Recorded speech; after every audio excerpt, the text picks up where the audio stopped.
Aujourd'hui, c'est une escale à Tampa, en Floride. Quand vous arrivez à Tampa, vous avez un grand périph' qui est 2 fois plus grand que le périph' parisien. Je vous conseille de bien respirer avant de le prendre si vous venez en voiture. Et la première impression quand vous arrivez à Tampa, c'est comme toutes les villes américaines, downtown, ce sont les buildings. On a l'impression de se sentir tout petit. C'est une ville curieuse. Il ne faut pas oublier qu'on est en Floride. En Floride, il y a beaucoup d'eau.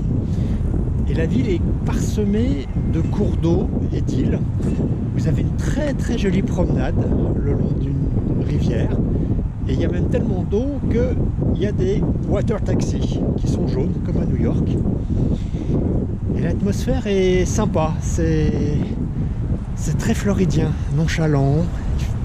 Les gens se promènent et on ne ressent pas vraiment de stress. Derrière moi, il y a un pont-levis abandonné. C'est un peu typique de l'histoire des États-Unis. Les Américains construisent. Après, quand ça ne convient plus, ils le laissent sur place. Et c'est comme ça que vous pouvez croiser des petites villes fantômes. Quand vous êtes à Tampa, il ne faut pas oublier que c'est une ville américaine. Nous sommes donc en Floride. Il y a de l'eau et des palmiers, mais également des autoroutes en plein centre-ville. Au-dessus de moi, il y a l'autoroute avec 4 ou 5 voies sur chaque pont. Et c'est là où on voit le gigantisme des États-Unis. C'est-à-dire que vous êtes dans une ville, vous avez des autoroutes, des rivières immenses, un périph' immense, et malgré tout, un petit chemin piétonnier pour que les gens puissent se promener le long de l'eau. C'est une expérience intéressante à vivre si vous êtes touriste. Tampa est une ville d'eau. Et quand il y a de l'eau aux États-Unis, il y a des marinas.